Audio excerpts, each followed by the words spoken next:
And I got back from delivering pizzas, and this is like, we didn't even have an answering machine, okay? This is like, we had no money or whatever. I get back, my phone's ringing. And I remember it was about 4 p.m.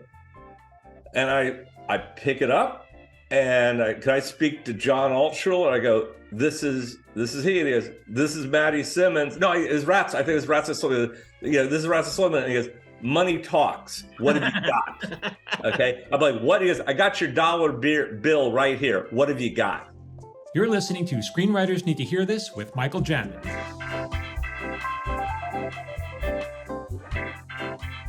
Hello, everyone. Welcome back to Screenwriters Need to Hear This. I'm Michael Jamin, and I have another great guest today that I don't know how many people are listening. I have thousands and thousands of listeners, and I'm telling you, not one of them is deserving to hear this man speak, because this guy, his credits, and I'm going to start off by saying, welcome to my show. It's John Altschuler. I'm going to give him the proper introduction. He's my friend, but also many times he's been my boss. And this guy, he and his partner Dave Krinsky ran King of the Hill for many years. They co-created Silicon Valley. Their movie credits they also created The Good Family, if you remember that show. They ran Beavis and Butthead for a while. Their credits they created. Wait, did I say Silicon Valley? Yes, their movie credits are included.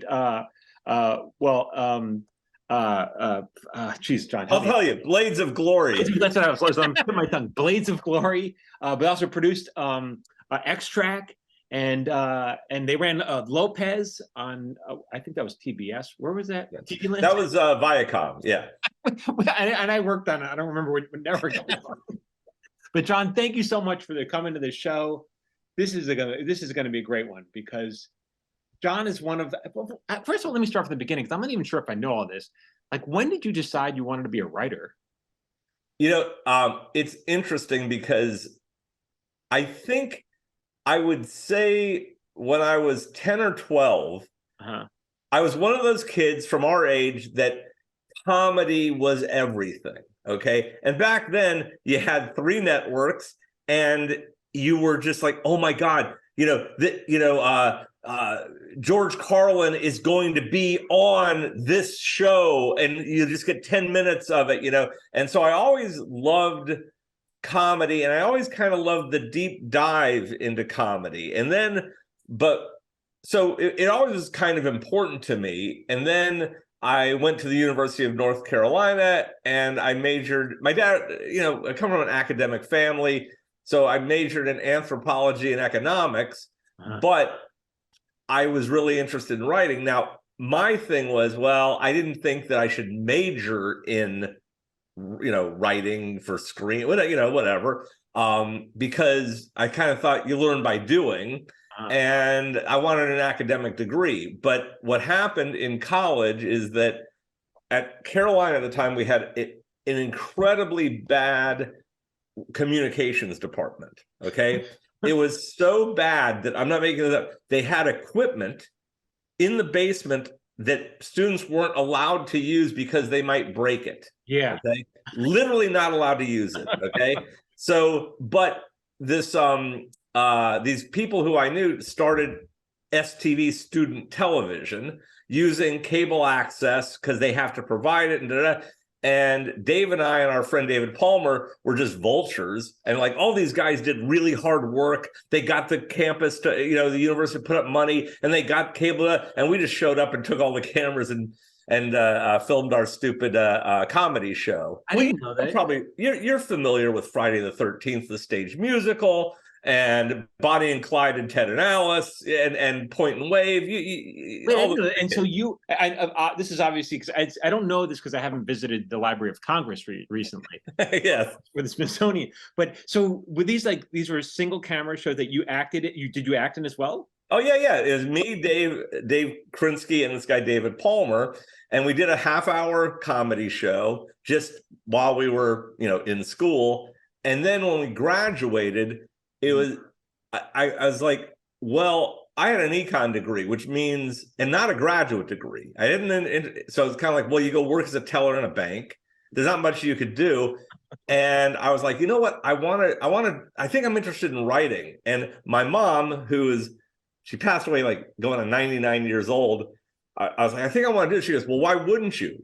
And she's like, go out to California. You're young, you're stupid. If it doesn't work, you just come back. There's no. And I was like, oh, she's right. And so from North Carolina, though, so graduated, and what Dave and I did is we basically both worked service jobs in Chapel Hill to save up money to come to California. And in the interim, I had this idea, and actually it turned out to be a pretty important one. Is I was like, let's get published. Okay.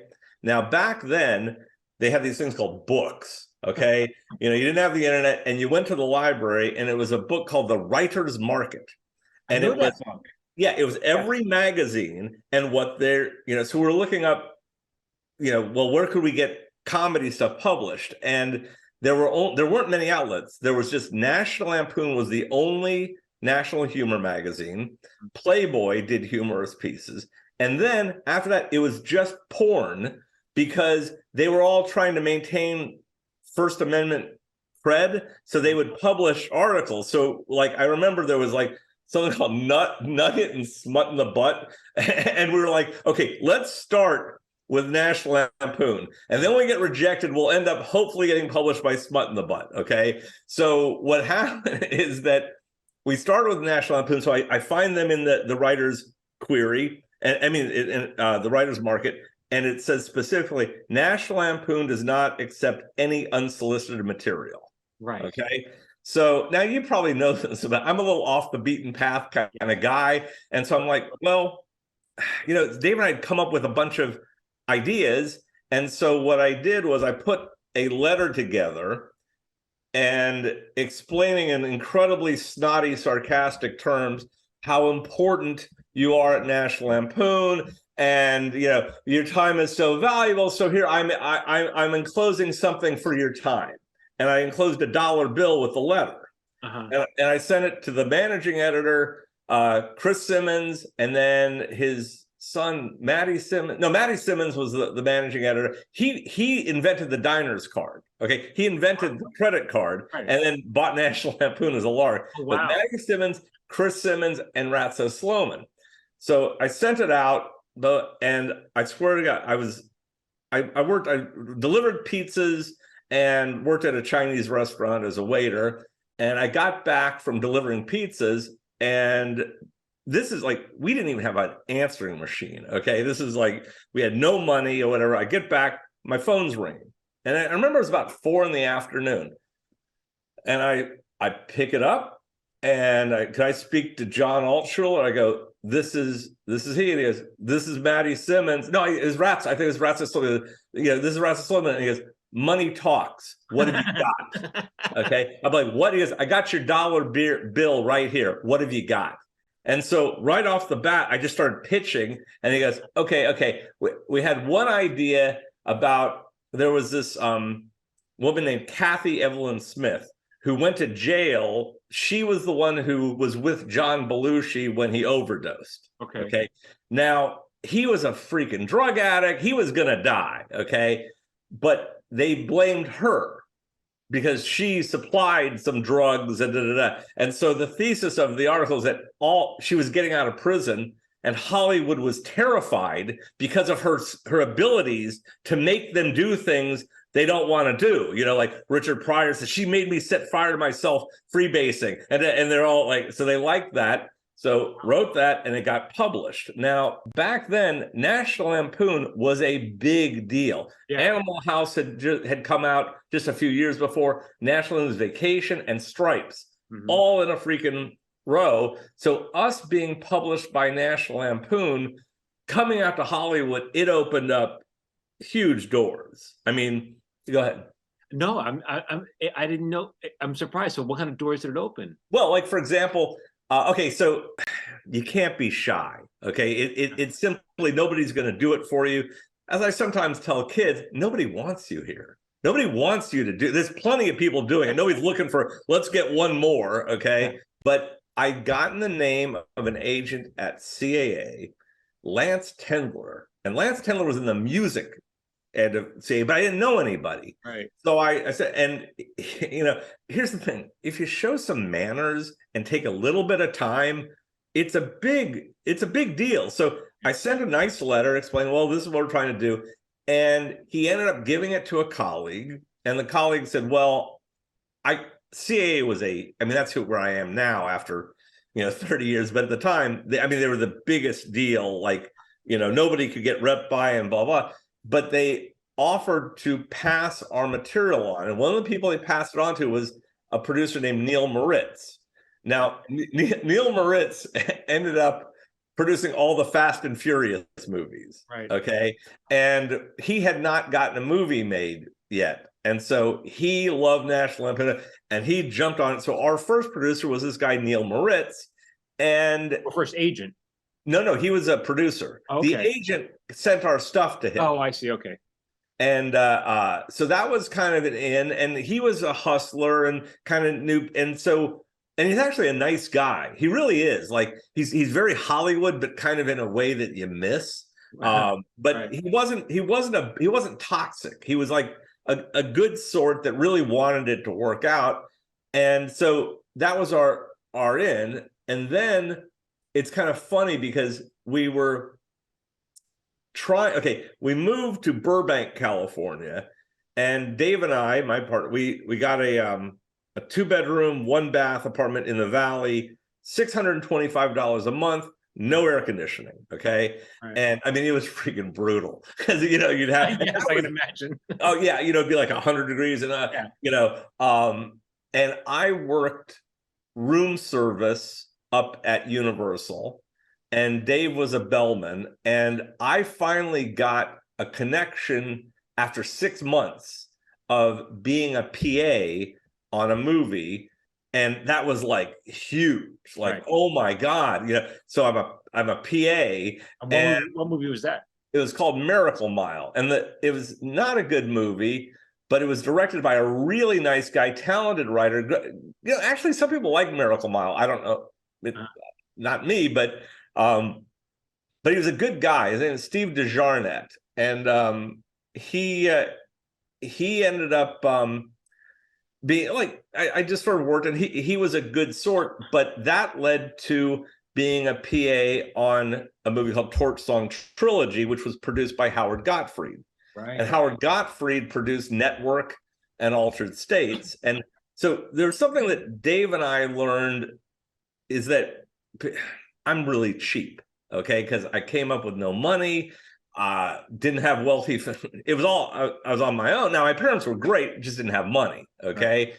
So what I found is that writing is expensive because if you're writing, you're not making money, okay? And I figured out that every day to write cost me back then about 60 to 80 bucks because I could live on nothing, right. But I needed about 60, 80 bucks a day to get, to survive. That's what I needed to make.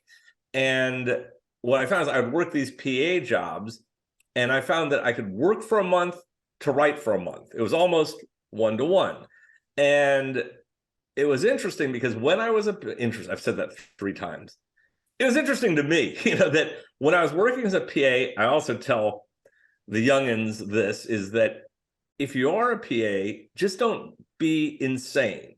If you're an intern, don't be out of your mind, okay? Because if you are not crazy and you make your boss's life that much easier, right, they love you. Yeah. They love you. And so all I did on Torch Song Trilogy is I made sure that Howard Gottfried always had a coffee cup in his hand. Anything, if there was an errand to be run, it was done like hours before it needed to be done. And I just did my job. And one time Howard was walking by and he goes, John, look, you don't want to be a PA. What do you want to be? I go, well, I want to be a writer. He's like, well, I know something about writers, because he was Patty Chayefsky's producer. He goes, let me read what you got. Okay. So I gave him something that we were working on, and it was interesting. It was interesting. He says, this isn't going to sell. Huh. You write five scripts. Because if you write 5 scripts, you're going to sell it. And I swear to God, the 5th script sold. Because you need to write, fail, write, fail, write, fail. And he read it and he goes, hey, you know what? There's some stuff here. You need to, he goes, 5 times. Right. That's what it took. And so that was the break was an idea that I had. It's something I read something in the Wall Street Journal. One of those things about like you only use 1/10 of your brain power. Right. And this idea was like, well, what if these scientists unlocked the other 9/10, but it didn't make you smart. It just made you this throbbing biological mess who can hear everything and while you're reining it in. That was called Brain Man. Right. And we sold that. And that was our entree into Hollywood. You see, one thing I want to interrupt is that for those people who are listening, they don't know this, but John is easily the most entrepreneurial writer that I know. Many writers, like he makes his own path. And so this is okay. I'm not surprised at all that this is how you did it. I mean, but then, okay, so then you sold that. Then what happened after that? Well, back when dinosaurs roamed the earth, you literally could only work either TV or features. Okay. They were completely separate and I just like comedy. I liked it. Like, I didn't care if it was, but that made no sense to anybody. Okay. They were like, no. And to the point where agents would get into fights if a movie client did TV or vice, because it was taking money out of their pocket. Right. I got to give Ari was one of the early guys who was like, no, we got it. We need everybody's got to be working to bring money to me. so we got to share, but it was very divided. So we started out in the movie business, and, we would sell a pitch or every year and a half. Yeah. And we were just sort of hanging in there. And this was sort of odd. The phone again is that I remember, okay, got down to $92. This is about steering your own ship. Okay. Yeah. We got down to $92 and had a meeting with a comedian called Pauly Shore. And Pauly Shore was a huge deal back then. He was a comedian, and he had this character, the Weasel, and it was like, and oddly enough, his manager was and is our manager now. Okay, so we go into this meeting, and it was like, now if you knew Pauly Shore, he's this guy, and this is very 80s. It might have been 90, but whatever. So I had this idea. The Sound of Music, but instead of Julie Andrews, it's Pauly Shore is the nanny to all these kids. Okay, very simple. Okay, so I just said, well, here's this idea, and the executive at New Line loved it. Oh, go in. You got to pitch Pauly. Okay, so Dave and I go in to pitch Pauly Shore, and I've actually heard he's a good guy. This was not. We go in, and it was so vivid is that he kind of looks at it and he's like, well, I don't know, Michael Rotenberg, that these guys look kind of greasy. And okay. I have this thing. We've had a very rough ride, is that I do my job. Okay. I've had an executive while we were pitching get up and leave the room. I just keep pitching. Okay. Because I'm going to do my job. Okay. That's all I can control is what I do. So these guys are kind of greasy, and just hear what they have to say. So I go, Sound of Music. And he's like, what? Why would I want the Sound of Music? I don't know what that is. No, no, I'm not doing a music video, man. I'm doing a movie. And I remember Rotenberg going, Pauly, Sound of Music, okay? It's on every year, And he's like, oh, no. He goes, no, man, this is all I want, man. Is it? So I'm going to go, like, in England, I might say, like, cheerio, chap. And then, like, maybe you send me to Germany, and I'll maybe wear those funny leather pants and go, hey, hi, And so we leave that meeting, and it was just like, what the fuck? I mean, it's just crazy. And I check with the agent, and she goes, they want to hire you. And I'm like, what? Now, here's the thing. People have different views of careers.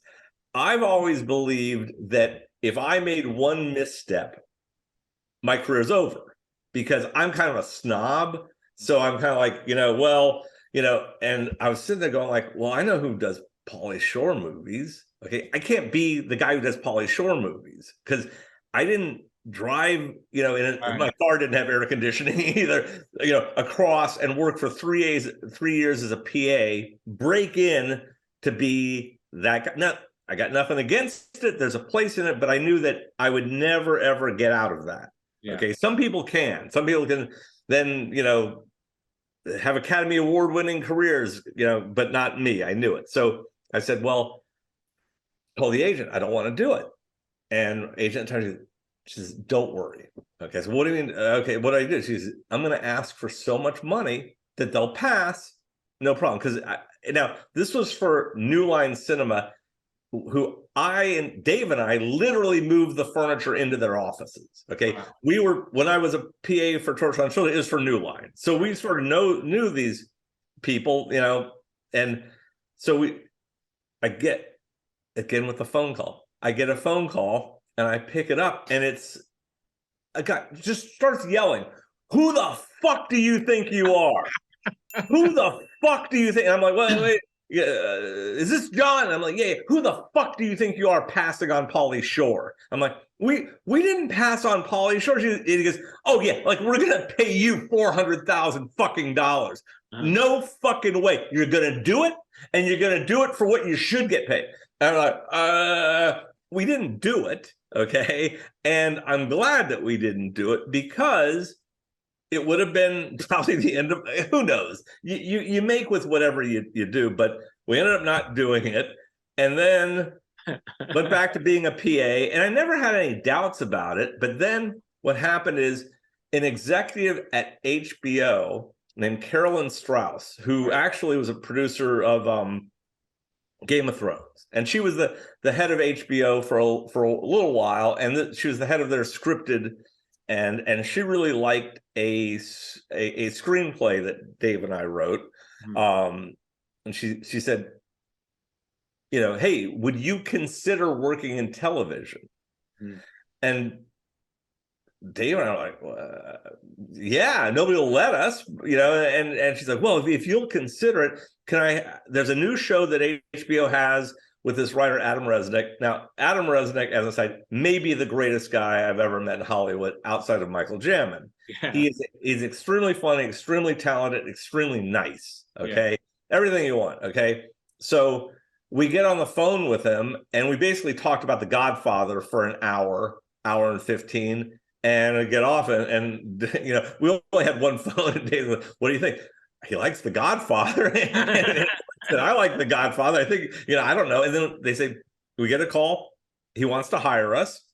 And will you guys move to New York? Now, this is the good thing about living below your means or at your means is that we're like, well, yeah, we'll move to New York. And then they go, will you move in 3 days? Okay. And it's like, yeah. So literally locked the apartment in Burbank on the corner of Pass Avenue and Verdugo. And 3 days later, we're in the Ed Sullivan Theater. It was produced by David Letterman. Right. So we were in the Letterman offices with an overlooking Broadway 3 days later. Wow. And, and that was interesting because writing for TV was such a huge win for us because we'd written screenplays and sold screenplays, but nothing had been made. Right. You don't learn anything when things aren't made. Mm-hmm. So also Adam was such a great, generous guy, and the staff was me, Dave, and this guy, Vince Calandra. There was no staff. So we were allowed to do everything, but you would see things that you think are written well, not playing. And now it was comedic, but it wasn't a joke-driven show by any stretch. But that was the high life, right? That was the high life, yeah. But you learned by doing. It's all about doing. And I've told, executive for years, if you want a rewrite done, you don't hire a movie guy, you got to hire TV guys. Because like Dave and I have run probably 300 rewrites, okay?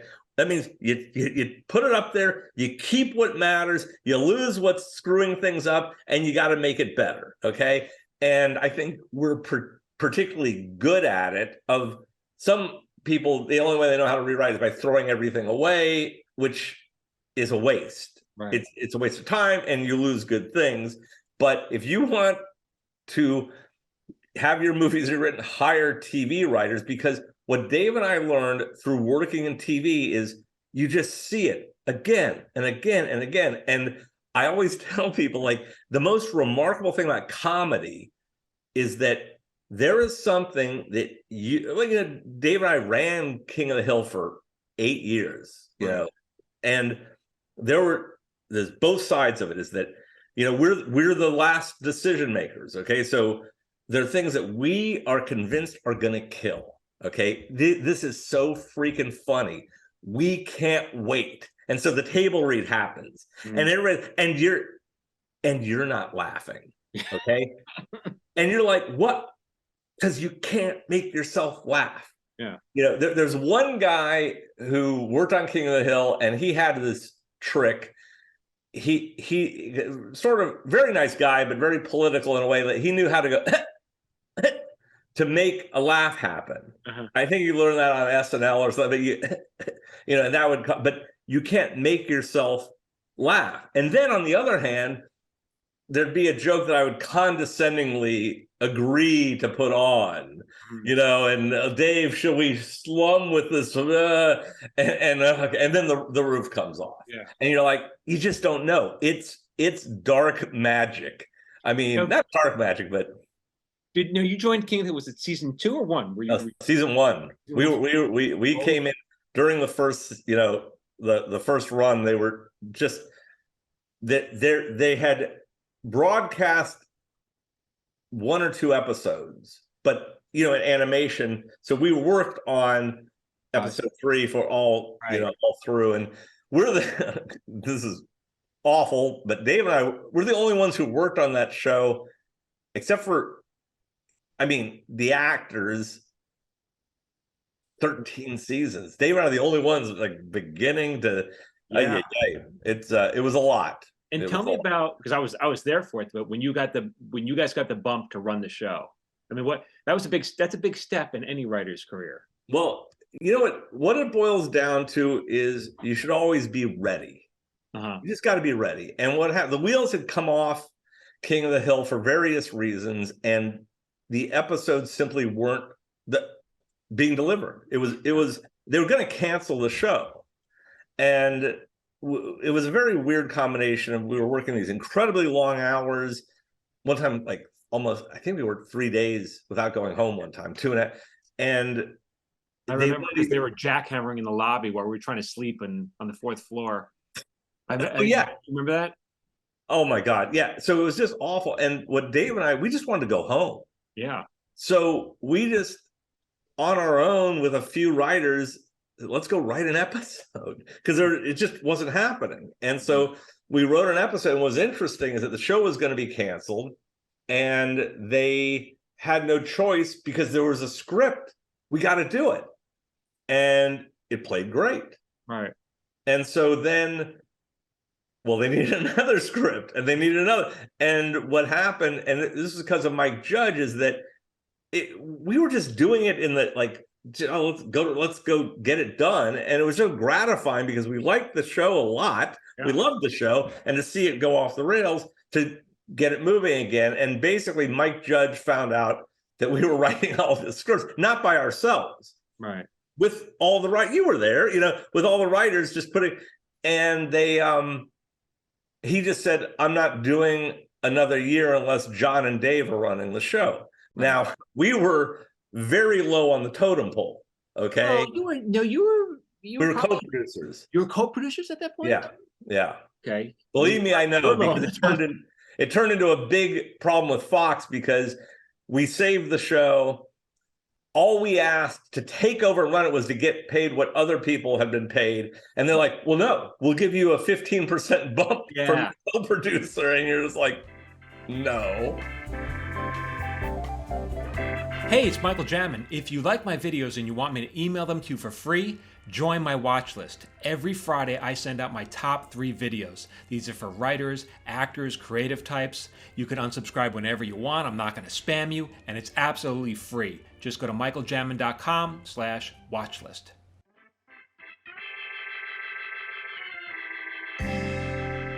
Apparently, there's still animosity to us because we were seen as arrogant for that. Right. Well, you got paid. You got to get paid. Pay this sucker. Yeah. Yeah, you guys did it for many years, and then they canceled the show. Then they brought it back, and then you were back in charge of it again for the final several seasons. Well, yeah. So they kept, Dave and I kept it alive. Is that they tried to cancel it 2 more times, right? But we kept we always delivered the show on time, and the ratings kept going up. So they literally couldn't cancel it. They tried a total of 3 times. Yeah, and then there's something kind of interesting to us that a lot of people don't understand is that the last episode, one thing I always said, like, well, you didn't do this, you didn't tie it up, you didn't do that, you didn't have, these people there, is that I decided I'm not making the last episode. Okay. If this is the last episode, great. But we had been canceled right for the last 2 years. So I'm like, I'm going to make an episode that could be the last episode, but I'm not the one I'm not going to be the one who puts the nail in the coffin, right? Because you want to keep it going. Well, but I also didn't feel like that was the right thing to do. Is that, we didn't create it, and I was just like, and Mike was good with that. He was okay with killing it. He was like, he was, done, but, So anyway, that was the run of King of the Hill. But what was great about doing that is by learning how to rewrite it. And also it was a 3-act show. It helped our movie writing dramatically. Yeah. And so while we were running King of the Hill, we wrote Blades of Glory and got that in production, which we simply wouldn't have had the skills to do it without all of that, the foundations from all those rewrites. I was telling people just the other day, if you want to be a feature writer, you start in TV. So you learn 3-act structure, you learn how to do it. And I said exactly what you said, 5 minutes ago, which was we saw a couple movies, and the exec said, I wish all feature writers were as easy as TV writers, because nothing's precious. Okay, nothing's precious. Rewrite it. Well, fine. Yeah. As long as I get a check, I'll rewrite it, Well, I always tell people, like, it doesn't disappear. Put it to the side. It can always come back. Yeah. Because, and if it makes its way back, fine, but you don't care by then. You tend to like better because obstacles, how like people who don't have obstacles, you're like, how that piece of shit get made, or how it got made, but why is it so bad? It's because you didn't have obstacles. Right. You always need people going, huh? What?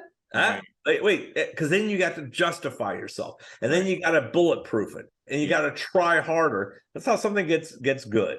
Yeah. And then how did Silicon Valley come about? Silicon Valley happened because I was reading a book about Steve Jobs by Howard Isaacson. Okay. And I remember I was reading this book about Steve Jobs, and there was this paragraph and it was about Bill Gates making fun of Steve Jobs because the asshole can't even write code. And I'm sitting there, I was on a plane, and I remember laughing, reading this, going, that's freaking funny. The guy created the biggest brand name in the history of the world. Right. And there's some other guy going, what an asshole. He can't write code. And I was just like, well, that's freaking funny. And so then I didn't even know really what writing code meant. Right. So I was like, asked my brother, who's an engineer, and my brother-in-law is an engineer. Everybody's engineers. And then, so I was like, well, there's something here. Okay. And then we went up to Silicon Valley to do a little R&D because it's like, okay, there's something important here. Couldn't quite put my finger on it. And it was hilarious because I was able to we got meetings with these tech executives. Mm-hmm. Okay. And 3 out of 3 said they want, look, we're not trying to make money. We're trying to make the world a better place. Mm-hmm. We're just trying to make, and I was like, that's freaking funny. I remember telling Mike, I was like, Mike, this is a freaking gold mine. Nobody wants to, they just want to make the world a better place. Yeah. One place that we met with, they're not there anymore. That's when most of the things that you see through the first season were just from that one trip, because you're like, there was a guy, number 7, and you're like, number 7. And it turns out in Silicon Valley, your importance was the lowest, how low your number was, because that's how the number you were hired. Right. So he was number 7 at Microsoft, right. Whatever the hell it was. I don't, so number 7's there. And then this company was, how, I can't even remember. I'm sure I got the Snapchat gives you 15 seconds. Okay. We're going to give you 9. Okay. And I remember going, well, wait, so is less a proprietary concept? Absolutely. Like, okay, so your whole, and these offices overlooked San Francisco Bay. They were fun on, and they're pitch being, we give you less. Right. And so you're like, well, this is ripe for the taking. Yeah. Because self-important, like the original pitch in there was like, basically, never in the history of the world have these guys been in charge. Yeah. It's like nerds in charge, and there's an angry vibe, kind of an underlying insecurity, which is funny. If you when we went into production, the name of the you always have to have a holding company for a production, right. And if you look at the end, it says SBH Productions. That's the company that made Silicon Valley. It's because we were flying in, and I looked down. And I turned to Mike, I go, the shit brown hills of Silicon Valley. And so when they said, what's the production name? I went, how about SBH Productions? And how funny. Yeah. So that was Silicon Valley. One thing interesting about Silicon Valley, I think, was that Dave and I, we met Thomas Middleditch, who was the star of it. He had an animated show that we helped him with, where he drew it and did all the voices. Oh, I know it. Yeah, and so when we had this idea, I was like, well, let's write it for him, okay? Because he was the right age, he was really heavy into gaming, and we didn't know that age group, like kind of who that be. So we wrote it for him. As a matter of fact, the original name was Thomas Peckering of Richard's character, because Peckering is Thomas Middleditch's mom's maiden name. Peckering, well, that's kind of funny. And so we wanted him, but HBO didn't want him. Nobody wanted him. And I remember, they thought, oh, he's too old or whatever. And we're like, I tell you, you don't cast a 22-year-old as a 22-year-old these days. It's got to be older. So I remember he had like a full beard, and we were doing casting. I said, Thomas, shave the goddamn beard and get down there. And we kept running him up the flagpole, and then he was the best. Yeah. So, that was, and Silicon Valley was good because aren't we great, but we had done animated half hour. We had done live action features, succeeded. This was live action TV. So we kind of like, okay, guys, we've done it, and there aren't a lot of people who have succeeded in various formats, which it's interesting to me. I often get asked like, well, what's the length of this project? And I don't care. If it's a half hour, you make adjustments. If it's an hour, it's a dramatic concept. Right. If I got 15 minutes, I divide it up differently. Right. So we have the skills to do that. From grinding it in these different arenas. Now, given that the industry's changed so much, even since both of us started, like, what do you tell new writers, or how do you see making it now? Yeah, that's tough, because it's so different. It used to be, I would say, easy to tell. Like, I went, to UNC, and I would say, well, go to LA. Just go to LA and start working, because once you're working, you're around other creative people. you kind of, you get in the mix a bit. You learn who's doing what. That's not LA's not LA anymore.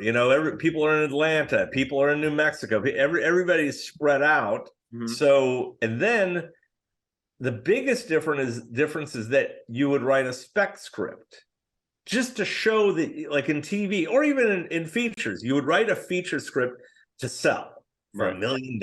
Okay. And there was such a hunger for the next big script that they were, oh my God, we were nobodies. Officer and Krinsky have a new spec. And it's like, hold up, we haven't even got anything made. Okay. But they were like all on it. And then, or in TV, you would write from a hit show, Cheers, Seinfeld, whatever, an episode just to show what you could do because everybody knew those shows. Right. So now you really can't write a spec because nobody sees any shows. I mean, I think Silicon Valley is a hit and people have written specs of it, but most people haven't seen it. So you can't do that. You have to do original work. So the good and bad of the now is that you have to write an original pilot for TV. And actually, what I tell a lot of people starting is that you got to make something. Okay. And I'm not a fan of there are some really good examples of this, like Insecure, where Issa Rae makes her own stuff and then it transitions. Okay. But what we've ended up with in general is a failure of craft, is that if you have to do everything, the writing's not as good. The directing's not as good. Everything's not as good. So there's a little bit of a sloppiness to the media a bit, but that doesn't necessarily mean it's worse. So I think now you got to make something. You got to either make a web series or do some pieces and put them out there. Even if they're not seen, at least you have them and you can compile them and send them to somebody, because nobody knows what anything is. So you go, well, here's my pieces from my reviewed on Collider or whatever. Nobody knows. But you really got to do it. Right. You gotta put yourself hustling. But I still think it's important to come to LA because I still think that this is where people are. And this is you get involved. You have a graduating class of people, whatever group you're in. That's the class you're in. Well, I think you're right, because but you're talking about writing specifically, yes, because Hollywood is still the brain center, and this is where all the improv groups are and all that. So it's there. For me, the milieu is simply not there, because what I always liked is that, see, costume designers are talented and creative. Set designers are talented and creative. They used to all be around you. Now they can't afford to live in LA. So they live in Atlanta, and the entry jobs are not as plentiful as they used to be. Like, I mean, they always wanted somebody to feed the beast. Like, you could get a job as a PA, you could be an assistant editor, you could do, what you want. So that's a little different. But I do agree with you that if you're going to live somewhere and you want to write, LA is probably the best place to be. But one thing I want to mention is that even now, like I said, you're so entrepreneurial. Even now, it's like you don't wait for projects. So many people are like, oh, well, they're asking Hollywood for permission. Yeah, make my script, read my script, and even like now, you don't ask anybody for permission. You're out there, I know you're traveling to Europe to set some deals up. I mean, like, you're constantly hustling for your next job. And look what you've done. You'd think that it would all, nothing falls on your plate. You have to hustle for it. Yes. And, well, first of all, I'm more entertained by this. I've moved a lot of the things that I'm doing and that Dave and I are doing to Europe. Like, for example, The Gangster's Guide to Sobriety, which you can see backwards. Okay. It was an idea that we could have sold as a pitch. And I was like, well, we already cracked it. Let's write it as a book. Because then everybody, IP. Well, then we own the IP. So now it's about this gangster, an Irish gangster, moved to America. total reprobate drug addict dealer, charming guy. It's very Scorsese like, but he basically got sober, and I liked all the stories of his horrid past, but I also liked his stories of getting clean. And so you kind of put those together. It's like you go through 12 steps in AA. This has 12 chapters. So now we're we were going to do it in America, and then realized, you know what? He's Irish. Let's check out Ireland. Mm-hmm. And it's just a little bit fresher to have an Irish company backing us with Irish talent, Mm-hmm. and doing it as a co-production. And so that's what we're doing in Italy. That's what we're doing in France. I got the rights to this book, which you can see backwards, Burning Down the House, which is about the punk movement in East Berlin before the fall of the wall. Right. And so I'm going to Germany in 2 weeks. Yeah, because look, the fact is nobody's going to do it for you. And the what I like about Europe is that you can talk about the projects more. Here, issue 1 is always race, issue 2 is gender identification, then it's politics, and then, oh yeah, there's an idea in there somewhere. And that gets a little bit grinding when you just want to talk about how cool this project is. I want to mention, by the way, that first book, The Gangster's Guide, is based on a true story. So you had that guy. Yeah. And it's like, that book is now available on Amazon. Everyone go check it out, read it. It's fascinating. It's really great. And what's nice is that it's an elevating story, but it's pretty damn harrowing, but it is, he survives. Right. So there's a positivity to it. Like he says, like, I just want people to know, because Richie Stephens, who it's his life, like, I'm not telling anybody what to do. I don't have the answers. I just want them to know if somebody as fucked up as me can survive and get clean and move on with his life, anybody can. And these meetings in Europe, because you're a writer producer, but you're setting these up yourself. I mean, how are you reaching out to people? Here's the thing. Luck, but also you just take what you have. Is that during the pandemic, for an odd reason, we ended up in Rome. Mm-hmm. And because my wife's a psychologist, our daughter had gotten accepted to the school in high school, which was, that's great. And everything went freaking haywire, obviously. And so we're like, well, there's nothing going on here. Let's go to Rome.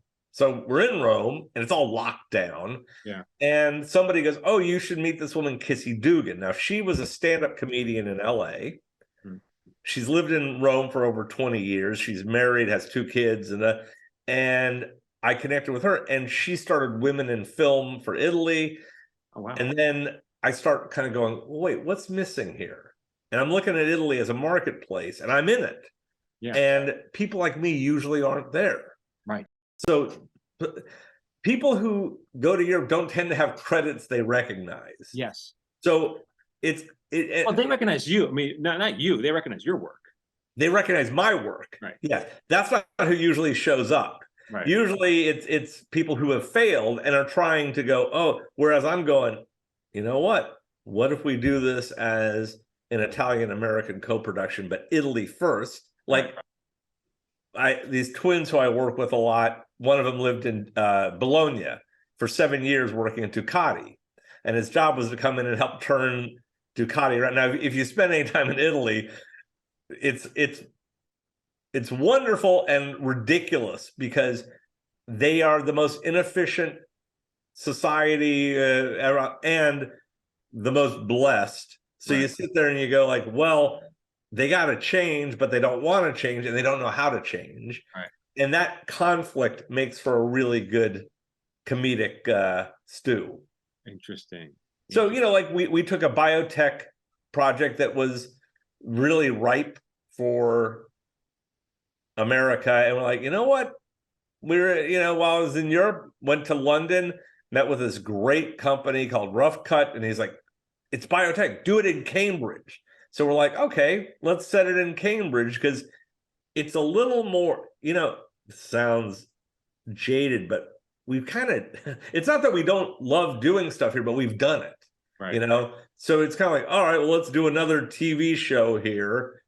This is all like kind of fresh and fun. And also, there's a real shortage of writers in Europe. Mm-hmm.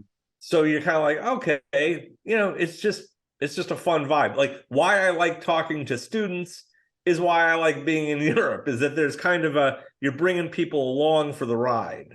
Is Krinsky going with you on this next trip? He is not. You know, he is very tolerant of this. Is all just my crazy bored. I get bored easily, right. And Dave's just real like, that sounds great. So yeah, because I kind of, it's sort of free moving. Like, okay, I'm doing this, you know. But I would say that Dave is 105% supportive of my European adventures. So you have a lot of meetings set up then, basically. Right? Oh yeah. Like I'm going to be in Berlin for a week, and then what's kind of nice about Europe is that the Italian company, they come to Berlin. There's the Berlinale. It's a European film market in Berlin. Then it's Venice. Then it's Cannes, right. Rome, and then the American film market. And so they just sort of, and that's how business is done. Right.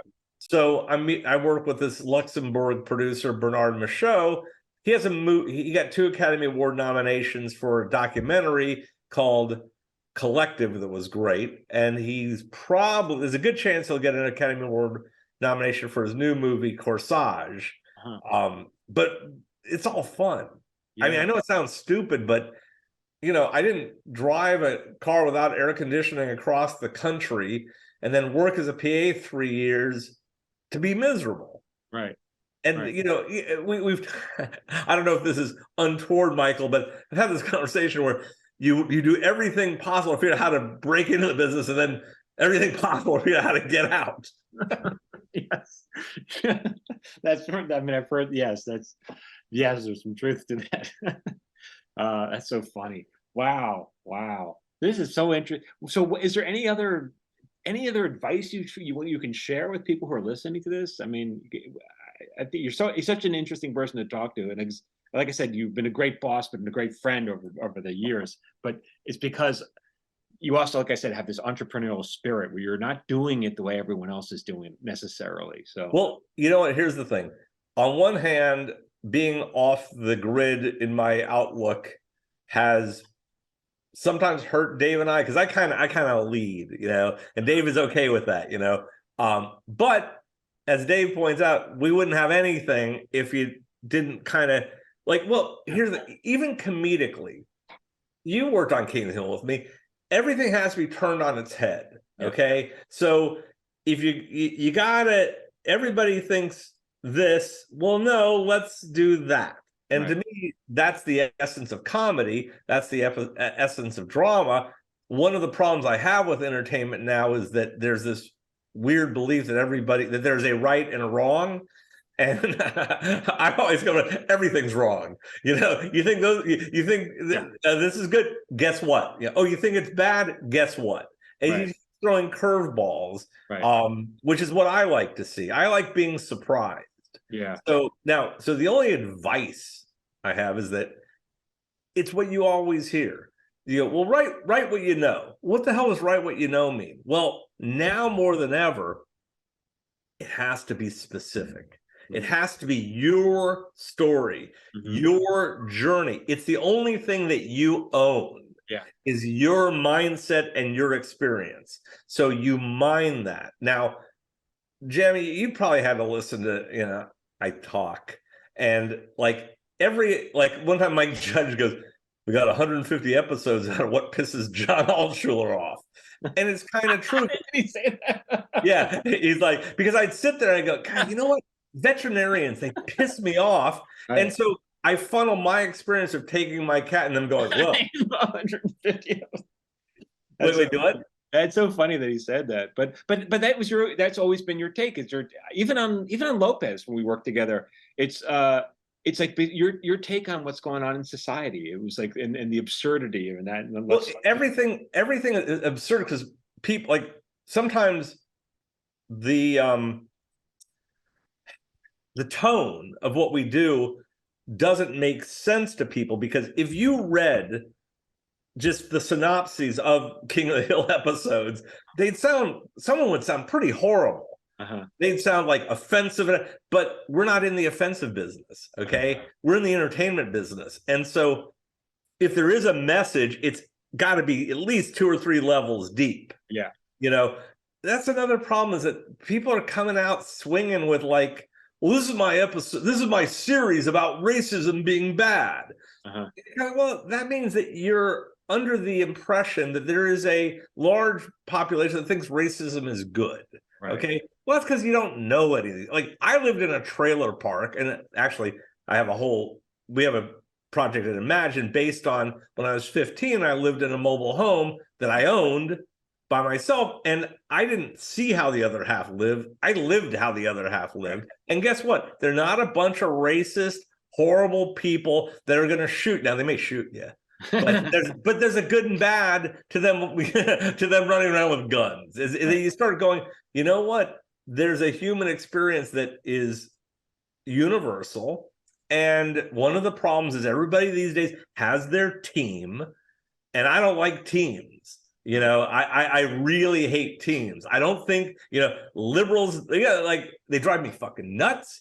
Right wing, like, and this used to be the job of comedy, is that you're supposed to make fun of power. Okay. Right. Well, it's like, Matt and Trey from South Park. They're really nice, and they're really great guys. They're like, yeah, you probably get asked a lot, what side are you on? And it's like, I'm on the side of comedy. Right. It's not like comedy is a religion to me. I think it matters. I think it has to be cared for. And when I see people thinking that comedy means getting an applause line on a late night show because you go, Trump bad, that's not comedy. Right. You got to work. Interesting. That's wonderful. Yeah, I mean, even Lopez season 2, it was all about his quest for relevance, and we're like, what does that even mean? Well, but you know what? What it meant to me was everybody's trying, like, the world changed, okay? And there he is, like 60 years old or whatever, and the world changed, and he was relevant because he existed. Right. Okay. And you were on TV. It was like Seinfeld. Why do people watch it? Because it's on TV. Okay. Then relevance became this phrase where, well, okay, but what's relevant? Because there was no other metric. Right. There weren't ratings. These companies weren't trying to make money. It was all about relevance. Yeah. So if you remember, that was part of the comedy of nobody knows what relevance means, yet that's what was driving everybody. Yeah, we had fun that season. That was fun. That really was a good okay. Well, to your Michael Jamin is not only him and his partner Sievert, they're pros. Okay, now what is a pro? And a pro is somebody who has the skills to do whatever you want them to do. Okay, so if you want something hacky and crappy and they're working for you, right, they'll do it. They'll do a really good version of it. But if you don't want something hacky and crappy, they can do that. They have the skills to do what you want. So you guys have always been a delight to work with, but also specifically on the set, because you're that you're quick. Yeah, you're quick. And the interesting thing, because I'm like you guys. When I work for other people, they're the boss. Yes. I have no problem with that. I have no problem. As a matter of fact, my wife is like, if I could work for myself, I would 100% do it, because then I wouldn't have the headaches of running things. But in our business, you often work for assholes who are unhappy and don't want to go home to their wives. So you're stuck. But you guys are always great because you have the skills, you're funny as shit, but we always knew, you're not going to try to stab us in the back, but if it had to be done, you were going to get it done. Yeah. So professionalism is key. But you guys wrote one of my favorite scripts ever, which was what was that?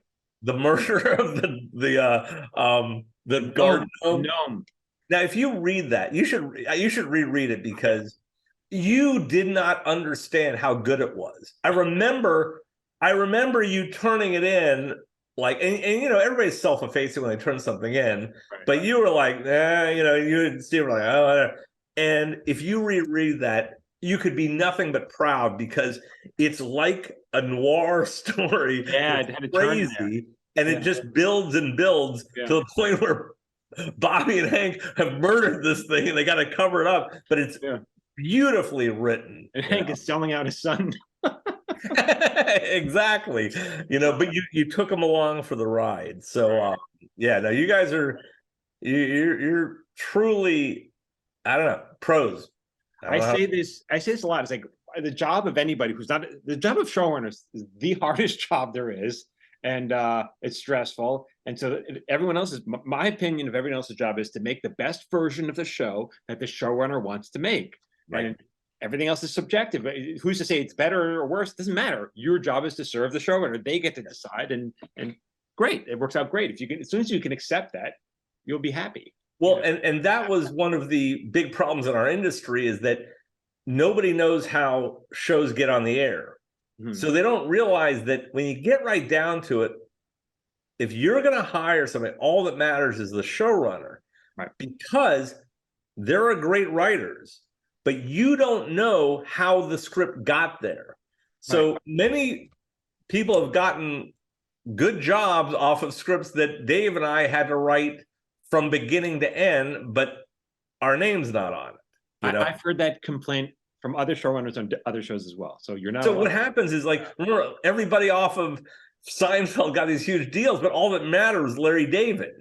You know, and it was like, you know, the other thing that's kind of funny is that we would be asked to do a lot of writers' roundtables, okay, where, you know, big comedians with big movies, and they'd get tables together where you go through the script and pitch jokes on them, okay?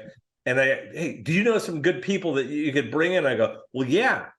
And this was literally my response and the answer. I was like, well, do you want the guys and the girls, literally, because we had a lot of women, we're like, do you want the people who actually can deliver, or do you want names? Mm-hmm. Well, we want names. They said that to you? Yes. It's like all they want is to go, well, we got Neil Simon. Yeah. We've got the ghost of William Faulkner. We've got, you know, they don't want people that actually nail it, because so the inside of a staff it's inside baseball that nobody really knows what's going on. It's funny you say that. Oh no. Oh, it's so heartbreaking. It's a tough, ugly business. It really is. Well, that's a good place to end. John, thank you so much. Let's plug your book again so that people can go out and get it on Amazon. There it is. Backwards, The Gangster's Guide to Sobriety, My Life in 12 Steps. Yep, go out and run it. I got a copy in my house. It was great. So, John, thank you again so much. It's and you can tell Krinsky I'm going to have him on next at some point, just so we get the other version of the story. Yeah, exactly. What he said? What? Yeah. Why would he say that? All right, man. Thank you so much, everyone. Thank you. It was a fun episode. Thank you for listening, and until the next week. Thanks so much. Bye bye. This has been an episode of Screenwriters Need to Hear This with Michael Jamin. If you'd like to support this podcast, please consider subscribing, leaving a review, and sharing this podcast with someone who needs to hear today's subject. For free daily screenwriting tips, follow Michael on Instagram, Facebook, and TikTok at Michael Jamin Writer. You can follow me on Instagram, Facebook, and TikTok at Phil A. Hudson. This episode was produced by Phil Hudson and edited by Dallas Crane. Until next time, keep writing.